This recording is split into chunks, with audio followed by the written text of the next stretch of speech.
मोदी जी के इस new India में मुसलमानों का कत्लेआम, मुसलमानों से नफरत, ईसाइयों के गिरजाघरों पर हमला और दलितों पर अन्याय और जातिवाद, ये सब आम हो गया है। लेकिन इन सब आम चीज़ों में जो बिल्कुल आम हो गया है वो है मुसलमानों के नरसंहार की बात करना। जैसे जैसे चुनाव करीब आ रहा है, जैसे जैसे हम 2024 के करीब आगे बढ़ रहे हैं, मुसलमानों पर तशद्दुद और जुल्म और सितम की घटनाएं और बातें बढ़ रही हैं और सरकार इस पर आंख बंद करके बैठ चुकी है। ऐसा लग रहा है कि सरकार ये खुद करवाना चाह रही है। कई सारे ऐसे बाबा हैं जो हमेशा से मुसलमानों को मारने काटने की बात करते हैं और ऐसे कई सारे बाबाओं के हाथ में तो पावर भी है। बस पावर होने की वजह से ही थोड़ा सा वो जो है कम इस्तेमाल करते हैं ख़तरनाक और सीधी ज़बान का, लेकिन असल में उन्हीं बाबाओं का जो दिमाग दूसरे बाबाओं के पास है वो अब खुलकर सामने आ रहा है। एक और बाबा सामने आए हैं, आचार्य महाराज परमहंस नाम के एक बाबा हैं जो बाबा कम आतंकी बात ज़्यादा बोल रहे हैं। मीडिया संस्था को उस इंसान ने पूरे चैनल के सामने, अब ये पब्लिक में खबर आ चुकी है, पब्लिक डोमेन में आ चुकी है, साफ कह दिया है मुझे 1 घंटे का प्रधानमंत्री बना दो। मैं शुक्रवार के दिन 1 घंटे के अंदर अगर प्रधानमंत्री बना दिया गया और मोदी जी से मेरी बात हुई है और मैंने मोदी जी से कहा है कि 1 घंटे के लिए मुझे प्रधानमंत्री बना दीजिए, इस भारत से मुसलमानों का खात्मा कर दूंगा, भारत से मुसलमानों को मिटा दूंगा। और मुझे पता है कि ये शुक्रवार को ये सारे जिहादी कहाँ मिलते हैं, इनको मैं 4थे और 5वें आसमान पर परियों के पास पहुंचा दूंगा, हूरों के पास पहुंचा दूंगा। ऐसी ऐसी बातें कही हैं कि आपकी रूह थर्रा जाएगी और आप सोचने पर मजबूर हो जाएंगे कि मोदी जी ने इस भारत का क्या हाल कर दिया है। मोदी की नफरतिया झुंड वाली भीड़ ने इस देश का हाल क्या कर दिया है और भारतीय जनता पार्टी इस देश को किस मुआने पर ले आकर खड़ी कर चुकी है। सुनिए। हिंदू राष्ट्र के पहले प्रधानमंत्री भगवाधारी जगत गुरु परमहंस आचार्य बनेंगे और जिहाद, आतंकवाद और जिस तरह से पाक परस्तों का सुपड़ा साफ, हम तो कह रहे हैं कि एक बार 1 घंटे के लिए हमको प्रधानमंत्री बना दो।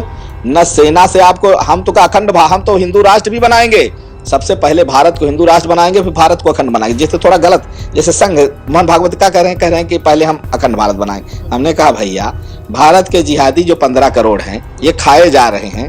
अब पाकिस्तान, बांग्लादेश और इस्लामिक कंट्रियों के आतंकवादी आ जाएंगे तो जो बचे खुचे हैं उनको निकल जाएंगे। हमने मोदी जी से एक बार कहा, हमने कहा आप सब कुछ करिए, शुक्रवार के दिन 1 घंटे के लिए हमें प्राइम मिनिस्टर बना दीजिए, जिहाद मैं खत्म कर दूंगा। तो बोले शुक्रवार को क्यों भैया, और दिन क्यों नहीं? हमने कहा शुक्रवार के दिन आसानी से जितने जिहादी भारत के हैं वो आसानी से उनकी जगह हमको फिक्स है कहाँ मिलेंगे। अब उनको जो है, अगर आप 1 घंटे, तो मैं उनको जो बेचारे जन्नत के लिए परेशान हैं, निर्दोषों की हत्या कर रहे हैं, उनको मैं आसानी से जन्नत की सैर करा दूंगा। भारत जिहाद मुक्त हो जाएगा, आराम से राम राम। कश्मीर अब पत्थरबाजी तो कम हुई है। अब हमारे जैसा प्रधानमंत्री होता तो जितना पत्थर बजाने वाले थे ना, इनको मैं चौराहे पर खड़ा करके अब वो उनको जो है ना यही चौराहे से सन्न से भेज देता जन्नत, चौथे आसमान। हस्बी अल्लाह व निअमल वकील।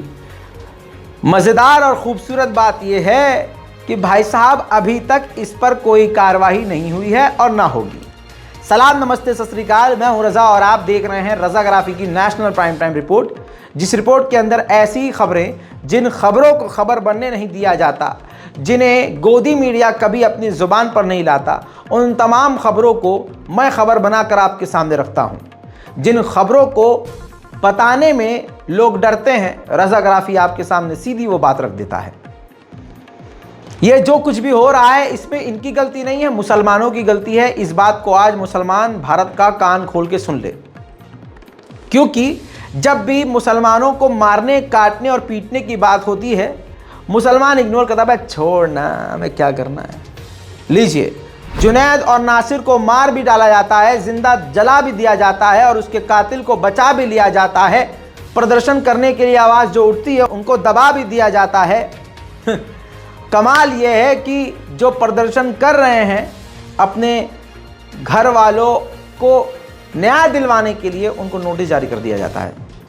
अंधेर नगरी चौपट राजा, और इसमें मोदी जी की, भाजपा की, किसी और की कोई गलती नहीं है। गलती खुद मुसलमानों की है, खामोशी।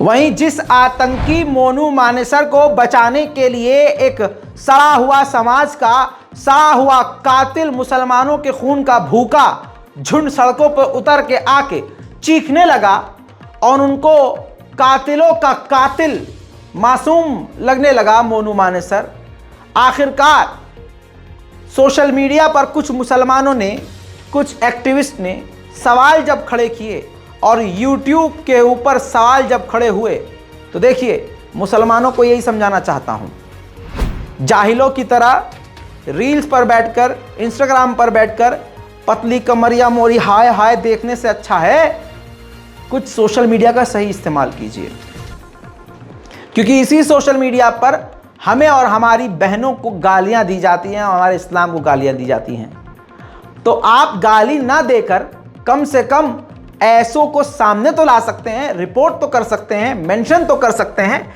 जितना आप बोलेंगे। इसीलिए कहते हैं कलम की ताकत। जरूरी नहीं है कलम और दवात से आप लिखें, ये सोशल मीडिया पर भी डिजिटली लिखना, ये भी एक लिखना है, और लिखने के लिए इल्म ज़रूरी है।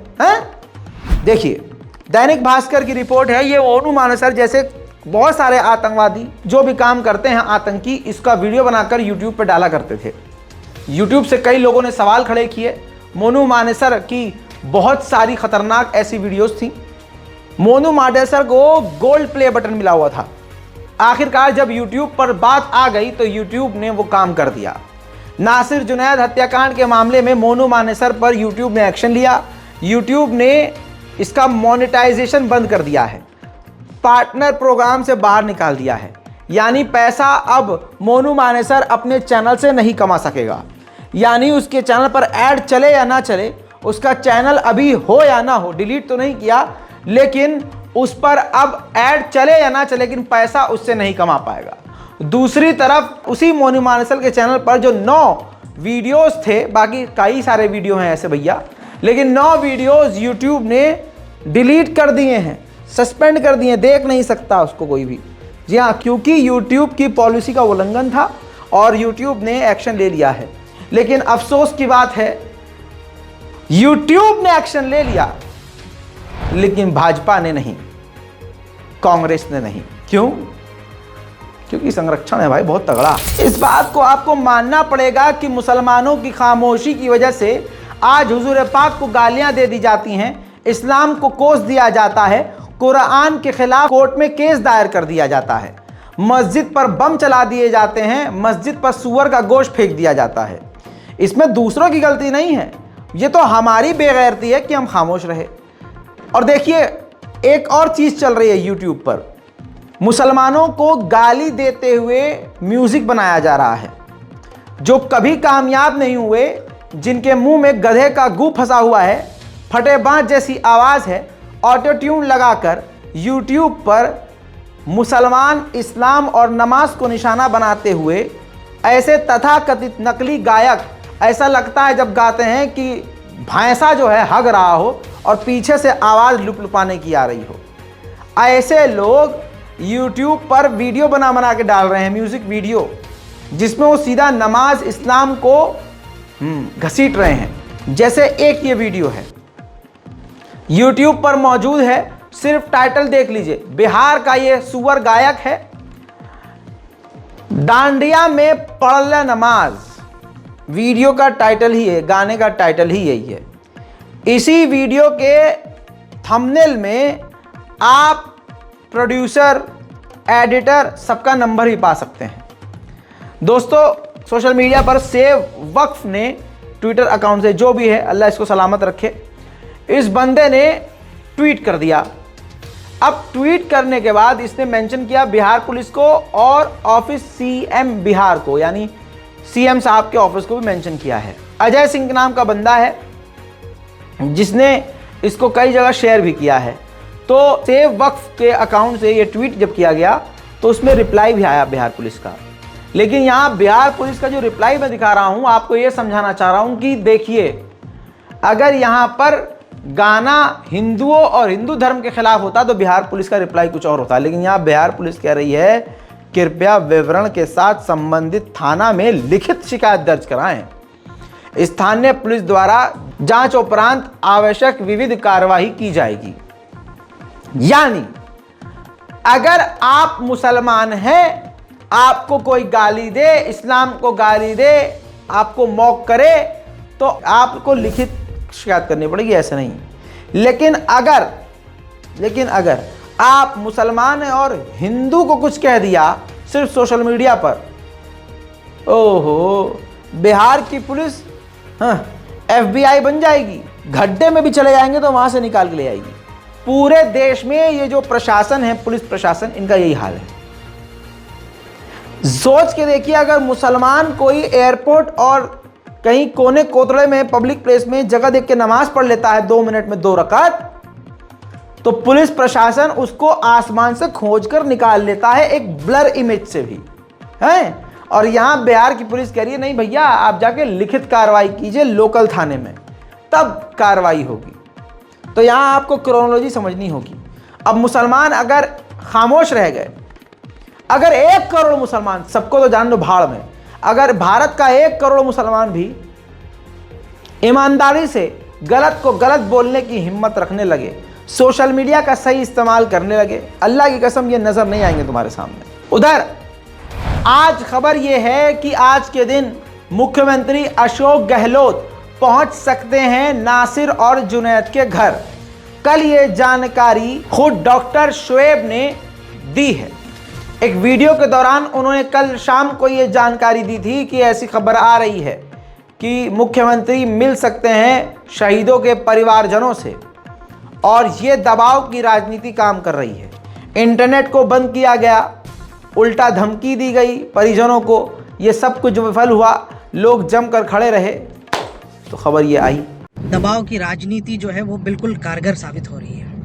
पिछले कई दिनों से जुनैद और नासिर के गांव में जिस तरीके से हमारे साथी प्रदर्शन कर रहे थे और लगातार हम लोग दबाव बना रहे थे, वो काम कर रहा है। और सूचना मिली है कि कल मुख्यमंत्री अशोक गहलोत जी खुद गांव आ रहे हैं, वहाँ पे अधिकारी आए हैं, हेलीकॉप्टर के लिए हेलीपैड बनाने के लिए बात चल रही है। और हम लोगों ने, हमारे साथियों ने तय किया है कि इस बार मुख्यमंत्री अशोक गहलोत से खुद हमारे साथी और गांव वाले मिलकर के मेमोरेंडम देंगे।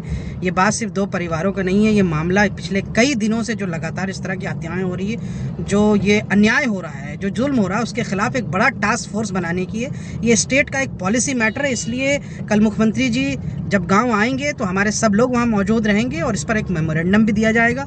और जो आप देखें कि जितने दिनों से दबाव बना रहे थे हम लोग और जितने दिनों से इस पर संघर्ष चल रहा था, ये अब रंग ला रहा है कि जब तक ये जो अब तक इस पर मुंह नहीं खोल रहे थे, जो अब तक इसको लीपापोती करने की कोशिश कर रहे हैं, अब सूचना मिली है कि कल खुद मुख्यमंत्री जी जुनैद और नासिर के गांव में पधारने वाले हैं। आइए, बिल्कुल आपका स्वागत है, लेकिन महज सहानुभूति के लिए नहीं आना है, बल्कि आपको इस बात पर भी। दोस्तों, आपको बता दूं, याद दिला दूं कि इस रिपोर्ट को मैंने किया था कि जो लोकल MLA हैं जाहिदा खान, इनके साथियों ने, दोस्तों ने, करीबियों ने, इनकी पार्टी के लोगों ने नासिर और जुनैद के लोगों को, घर वालों को धमकाया था और धरना प्रदर्शन खत्म करने का प्रेशर डलवाया था। अब चीजें बदल चुकी हैं। चंद लोकल इलाके के मुसलमानों ने जमकर बिना डरे आवाज उठाई, तो अब हालात बदल गए हैं। ये देखिए, अब उन्हीं मोहतरमा लोकल MLA जाहिदा खान ने मुख्यमंत्री अशोक गहलोत को सीधी सीधी 3 मांग लिख डाली हैं। पूरा तो मैं नहीं पढ़ूंगा, लेकिन 3 पॉइंट बता रहा हूं जो मांग है। लिखा है कि मोनू मानेसर उर्फ मोहित यादव सहित समस्त मुलजिमों को तुरंत प्रभाव से गिरफ्तारी की जाए। उसकी मृतक आश्रितों को उदयपुर हत्याकांड के बराबर आर्थिक सहायता प्रदान करना। तीसरी बात लिखी है, मांग जो है, मृतक आश्रितों को सरकारी नौकरी देना। अब इसे आप पब्लिसिटी स्टंट समझिए, या ये कह लीजिए कि जाहिदा खान जो है, जो किरकिरी हुई है उसको मिटाने के लिए कर रही हैं। लेकिन देखिए, दबाव की राजनीति और आपके आवाज़ उठाने का असर, इसे ही कहते हैं दिमाग से चलना होता है। निशाने पर सिर्फ मुसलमान नहीं है, ये आप अच्छे से जानते हैं। आजमगढ़ के, मतलब उत्तर प्रदेश के आजमगढ़ के एक इलाके में हिंदू संगठन की कंप्लेंट के बाद एक ईसाई परिवार पर रेड डाली गई और कन्वर्जन का इल्जाम लगाकर गिरफ्तारियां की गई। पुलिस इनके कब्जे से 23 अदद धार्मिक पुस्तकें तथा 2300 रुपए नगद, 4 लिफाफों में धार्मिक कार्ड आदि बरामद किया। रानापार थाना क्षेत्र के बातन गांव में ग्रामीणों की शिकायत पर पुलिस ने रामानंद सहनी के घर पर छापेमारी की। छापेमारी के दौरान घर में सैकड़ों महिला व पुरुष मिले, जिन्हें झाड़ फूक व धन का प्रलोभन देकर उनका धर्मांतरण कराया जा रहा था।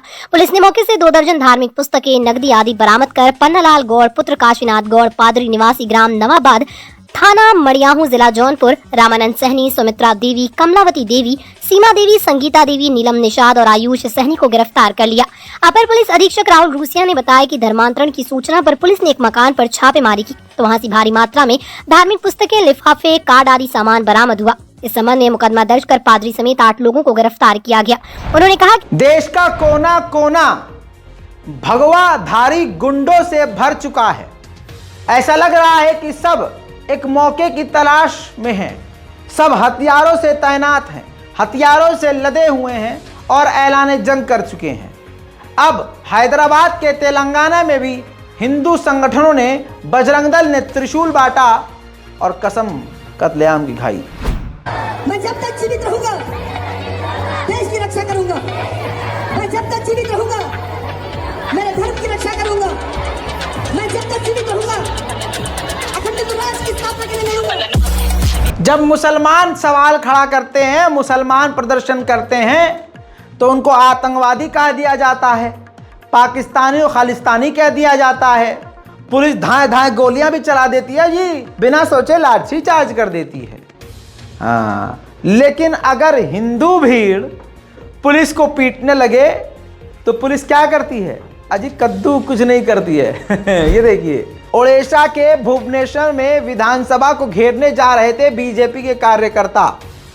उन कार्यकर्ताओं ने पुलिस वालों से भिड़ंत होते ही, जब पुलिस वाले रोकने लगे तो पुलिस वालों पर हमला बोल दिया और हमला बोलते हुए लात, घूंसा, डंडा सब बजा दिया और पत्थरबाजी भी कर डाली। अब इस झड़प में एसीपी समेत 21 पुलिसकर्मी और कुछ कार्यकर्ता भी घायल हो गए। 22 भाजपा के आरोपियों को गिरफ्तार किया गया है और पुलिस कमिश्नर ने इसे प्री प्लान्ड अटैक बताया है। अरे दादा, अटैक थोड़ी, ये देशभक्त थे ये। आपके 50-60 अगर लोग घायल भी हो गए हों तो इसमें इतना दिल दुखाने की जरूरत थोड़ी ना है।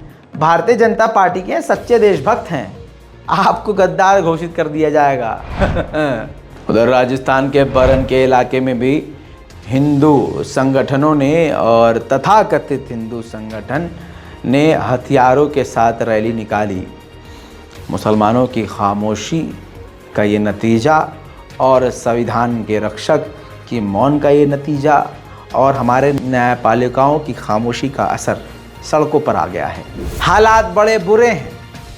मज़ार, मस्जिद, इस्लामिक संगठनों के जो इमारतें हैं, मदरसे हैं, उन पर अब खुलकर हमले किए जा रहे हैं। हिंदुओं का कोई त्यौहार अगर आता है तो तुरंत मस्जिदों और मज़ारों को निशाना बनाया जाता है। ये तस्वीर जो आपको दिखा रहा हूँ, ये पहले आप दूसरे एंगल से देख चुके हैं। मेरे दोस्तों, महाराष्ट्र का ये मामला है, कोल्हापुर का। जय श्री राम का नारा लगाते हुए दरगाह के गेट पर तोप से हमला किया जा रहा है। ये आतंकवादी घटना है। तमाम आतंकवादियों को आप हथियारों के साथ देख रहे हैं। मेरे दोस्तों, पूरी प्लानिंग के तहत ये मज़ार के आगे आकर रुकते हैं, बाकायदा तोप को वहाँ ले जाकर तैनात करते हैं और बम से मज़ार पर हमला करते हैं। लेकिन तमाम जो भारत की न्यायपालिकाएं हैं खामोश हैं, उसके सामने ये भाषणबाजी करते हैं और आतंकियों का ये झुंड वहाँ पर कूदता और चिल्लाता है। ये जो अपने आप को भगवान श्री राम का बता रहे हैं, मैं उन्हीं राम की कसम खा के कह रहा हूँ, अगर वो राम आ जाएं तो पहले राम इन्हीं का वध करेंगे, क्योंकि भगवान श्री राम का नाम लेके ये अपवित्र घटिया काम कर रहे हैं। बहरहाल खामोशी है और खामोशी की ही वजह से ऐसी घटनाएं बढ़ती जा रही हैं।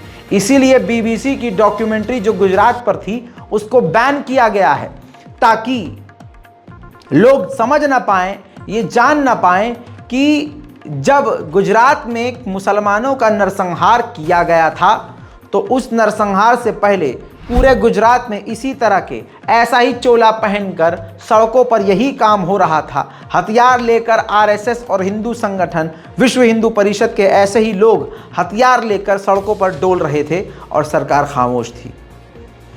बीबीसी की डॉक्यूमेंट्री बैन करने का जो फैसला है और उसको जो बैन किया गया, इशारा है कि आगे बहुत कुछ होने वाला है। अब बात करेंगे गमला चोर की। कौन है ये गमला चोर? लेकिन उससे पहले आज उस इंसान को दिखाता हूं जिसको ये धमकी दी थी एल्विश यादव ने। ये है पत्रकार उत्कर्ष सिंह, जी हाँ, जो कि अनसीन इंडिया के फाउंडर हैं और 1,95,000 सिर्फ इनके ट्विटर पे फॉलोअर हैं। काफ़ी तमीज़, सहजता और प्रोफेशनल तरीके से बेहतरीन रिपोर्टिंग करते हैं। इन्होंने एल्विश यादव की पुरानी वीडियोस, व्लॉग का पोस्टमार्टम किया। उसके ही आधार पर इन्होंने बताया कि ये जो गाड़ी में गमले चुराए गए, इस गाड़ी का नंबर और एल्विश यादव जिस गाड़ी में घूमते हैं उसका नंबर 1 है। एल्विश यादव ने भी इस बात को नहीं ठुकराया कि ये गाड़ी में मैं कभी बैठा नहीं। एल्विश यादव ने कहा कि मेरे काफिले में सारी गाड़ियां मेरी नहीं होती। यहां पर एल्विश यादव सही था और यह भी बात सही थी कि कहीं ना कहीं कनेक्शन एल्विश यादव से इस गाड़ी का था, चाहे दोस्त की हो या दोस्त के बाप की हो या किसी और रिश्तेदार की हो।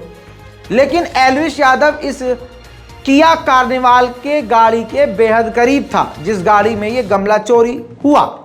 बहरहाल इसके बाद धमकी जो दी गई थी उत्कर्ष सिंह को दी गई थी एल्विश यादव के द्वारा। इसी बीच में एल्विश यादव से संपर्क करने की कोशिश खुद पत्रकार उत्कर्ष सिंह ने करी। इसमें कई तीखी बहस हुई।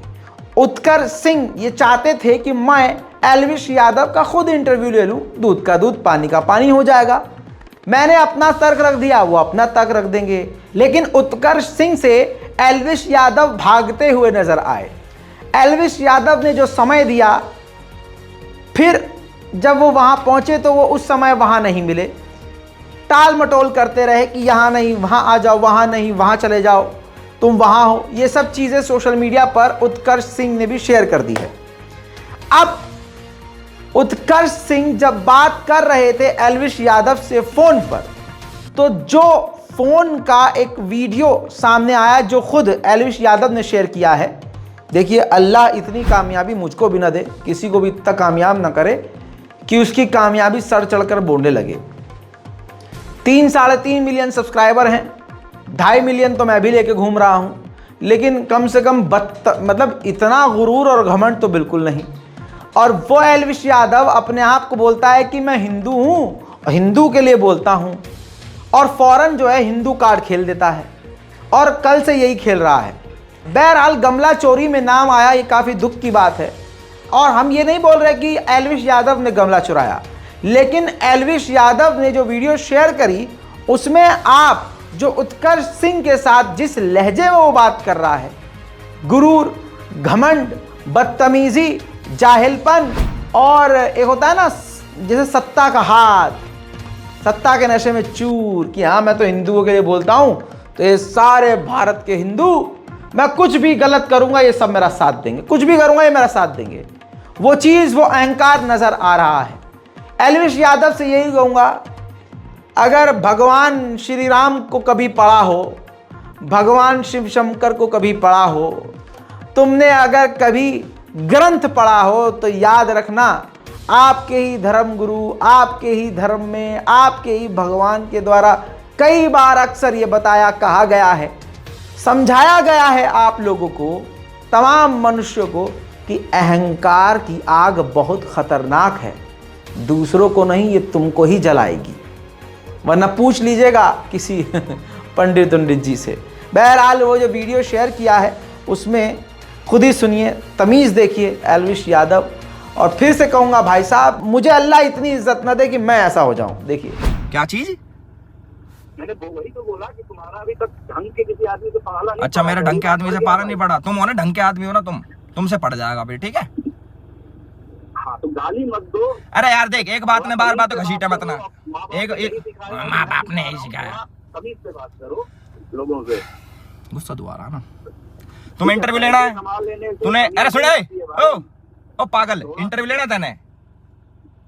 इतनी देर होगी तेरे तमीज से बात करते करते। इंटरव्यू लेना हाँ या नहीं? बात खत्म वहीं पे। लेना है?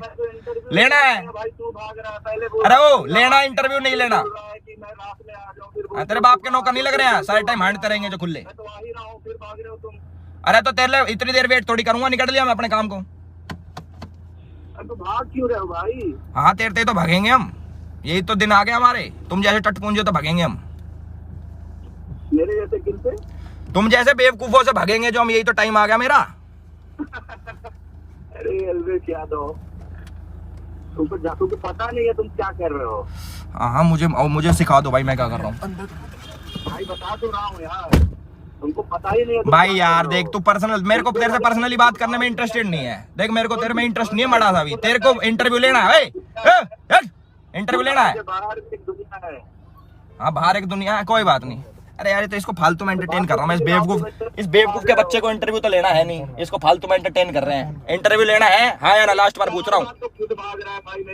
चल साढ़े उल्लू का पट्टा, दिमाग खराब कर रहा है बेवकूफ ना। मेरा इतना सारा पत्रकार कौन बना दे? कई सेल्फ क्लेम्ड पत्रकार हुए ना, इंटरव्यू लेना है, ये करना है। मैं कहा आजा भाई इंटरव्यू लेना है। मैं 23 मिनट मैं कहता अपने फरीदाबाद में मीटअप निपटा के आऊंगा शाम। हाँ ये है अलवेश यादव, चैनल पर कोई और टोन और यहाँ असलियत कुछ और। बहरहाल बड़ी चालाकी से अलवेश यादव ने, एक मौका ऐसा आया कि जनता को अलवेश यादव ने उत्कर्ष सिंह का नंबर दिखा दिया।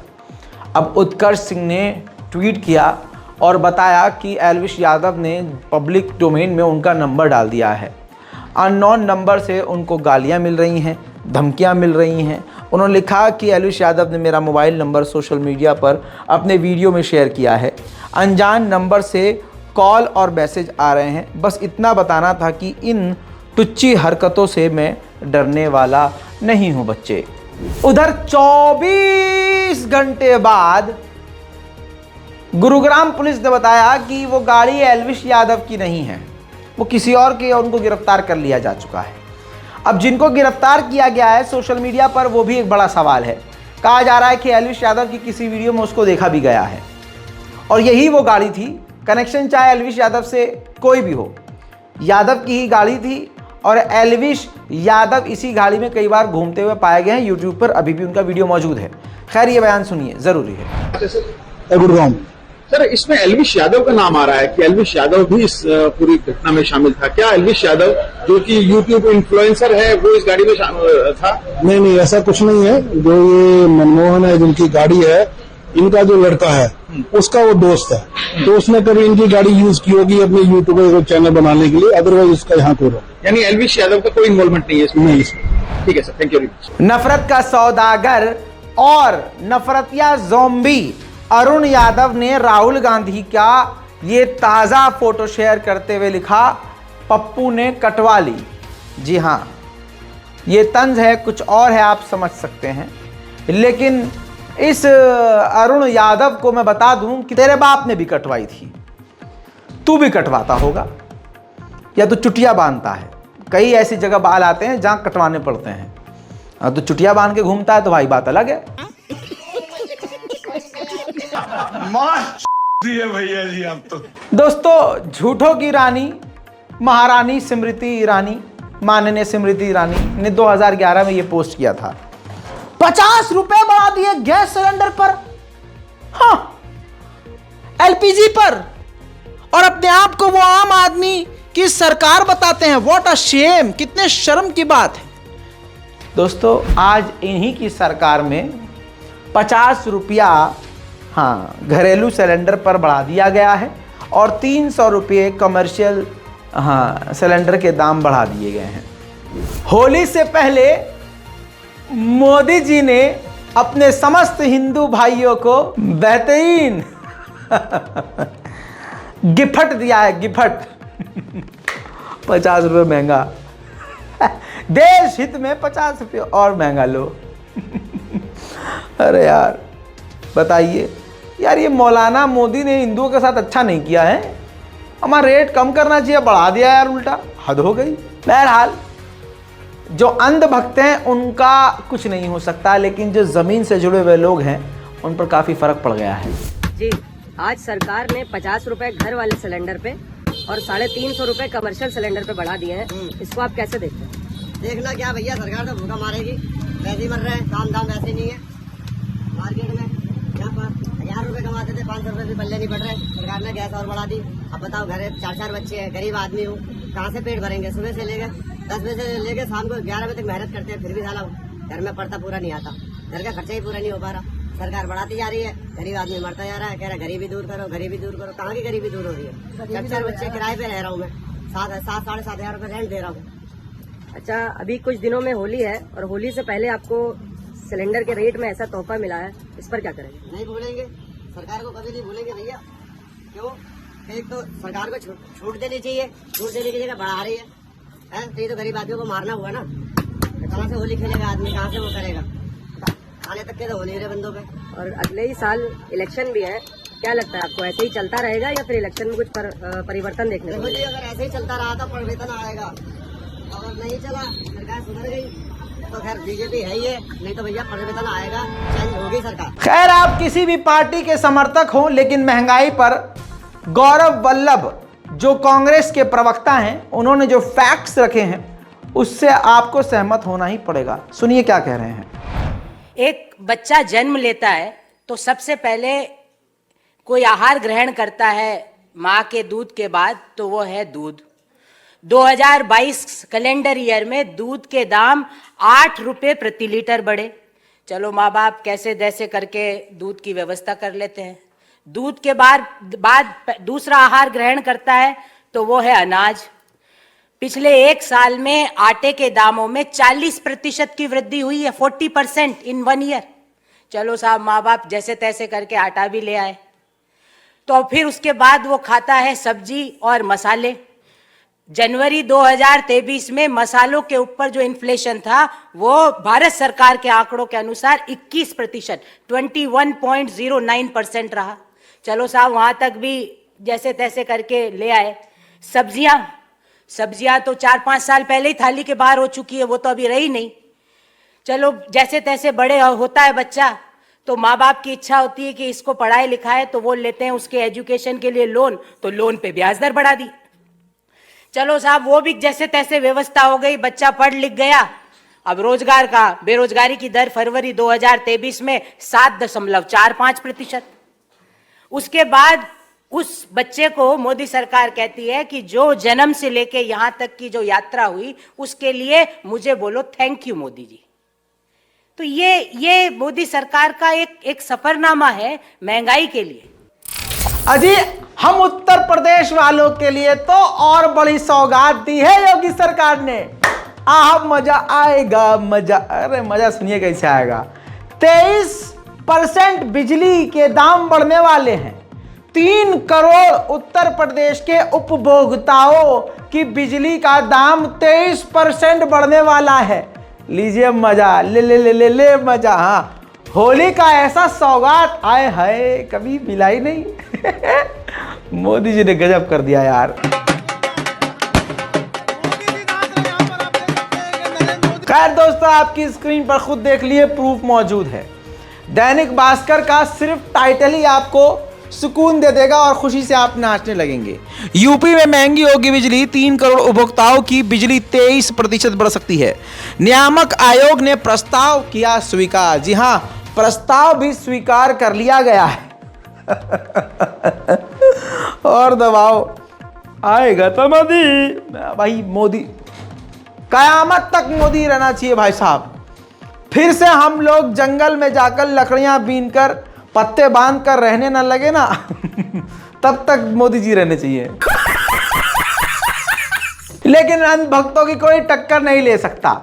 सूखा नशा करने के बाद अभी भी सुनिए, चाहिए हमको हिंदू राज चाहिए, 300 रुपए किलो आटा ले लेंगे, लेकिन हिंदू राज चाहिए। एक मिनट बड़ा इंटरेस्टिंग ये चीज बता रहे हैं भाई साहब कि 15,000 का हो जाएगा, सिलेंडर ले लेंगे। आटा महंगा हो गया तो आटा भी अब महंगा हो जाएगा। करवाओ 40 में, तब भी खाएंगे यार, 40 में करवाएं। सस्ता खाएंगे, कब भी खाएंगे। सस्ता ना हो, महंगा भी 35 में क्या लगता है? सस्ता है, बहुत सस्ता है यार। तो 15,000 का सिलेंडर चलेगा राम मंदिर के नाम पे। राम मंदिर की वजह, राम मंदिर, हिंदू राष्ट्र की वजह, हिंदू राष्ट्र चाहिए, हिंदू राष्ट्र चाहिए हमको, हिंदू राष्ट्र चाहिए, हिंदू राष्ट्र चाहिए। 300 रुपए किलो आटा ले लेंगे, लेकिन हिंदू राष्ट्र चाहिए।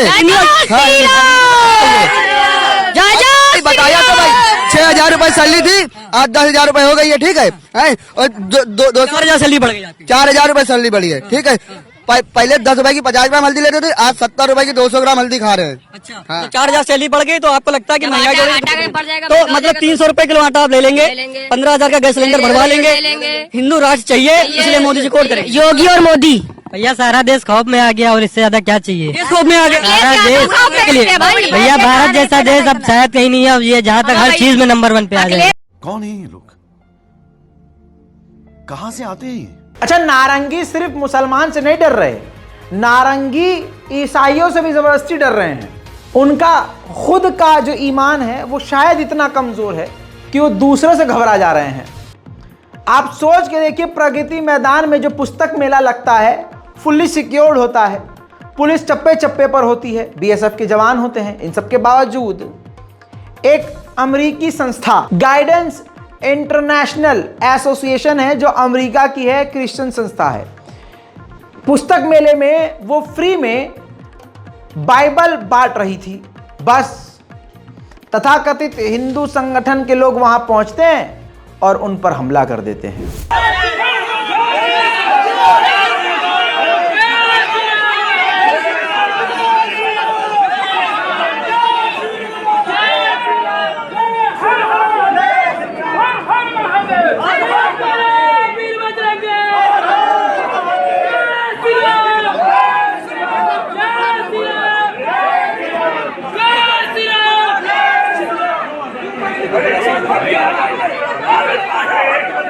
बाइबल बांट रहे थे फ्री में, सामने वाले है ना, ये बाइबल दे रहे थे फ्री में, कोई दिक्कत नहीं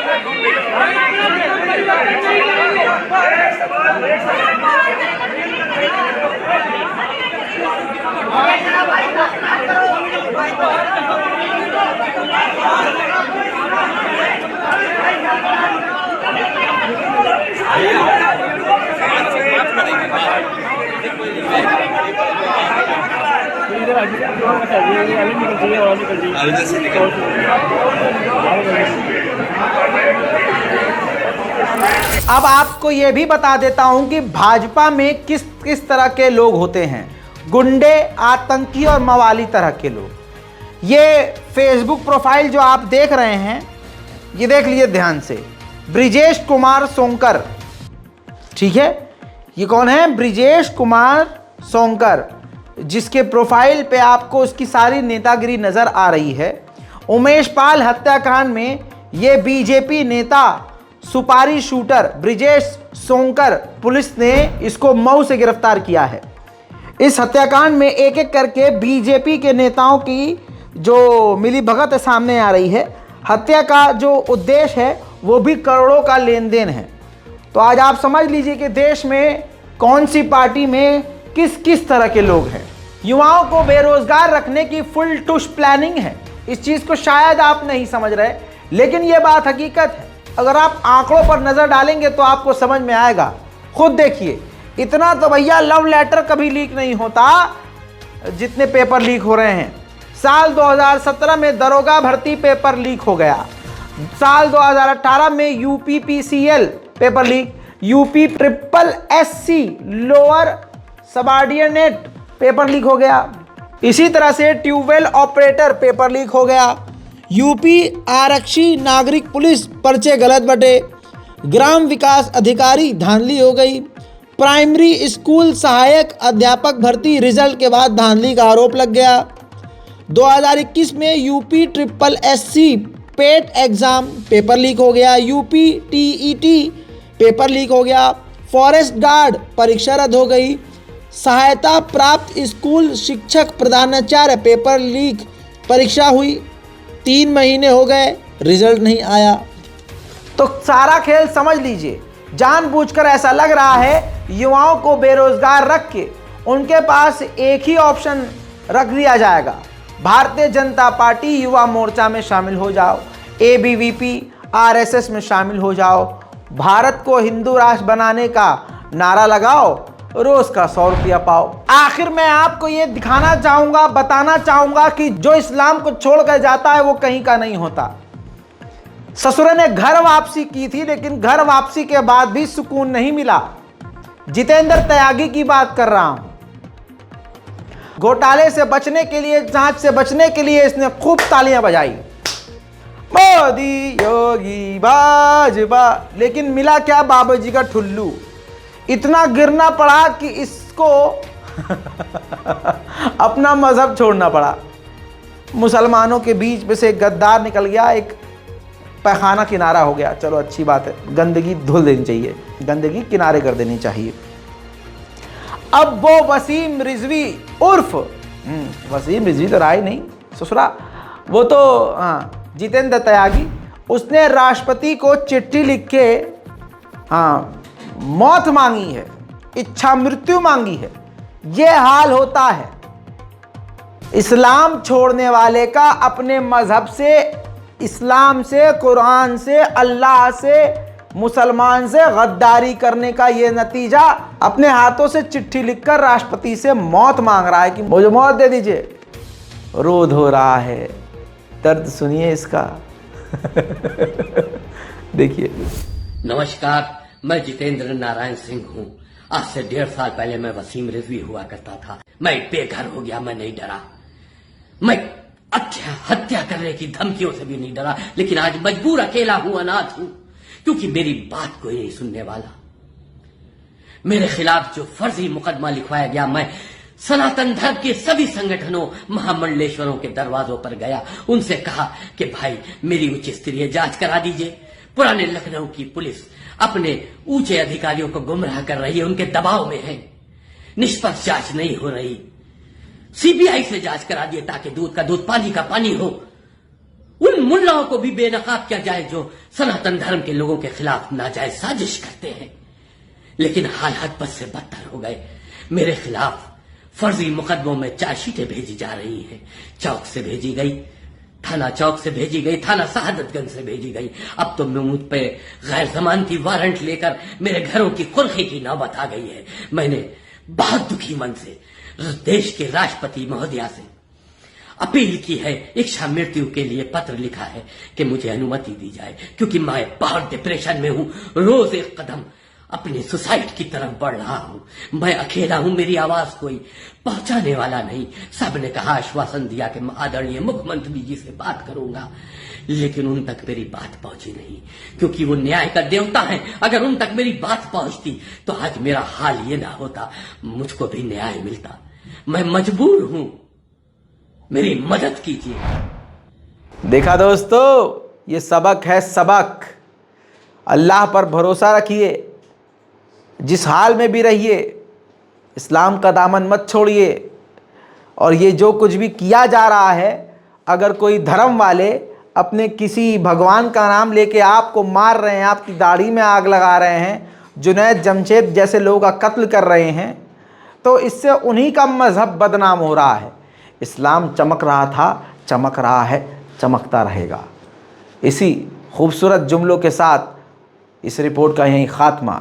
इस रिपोर्ट को शेयर कीजिए, दुआओं में याद रखिए। जय हिंद।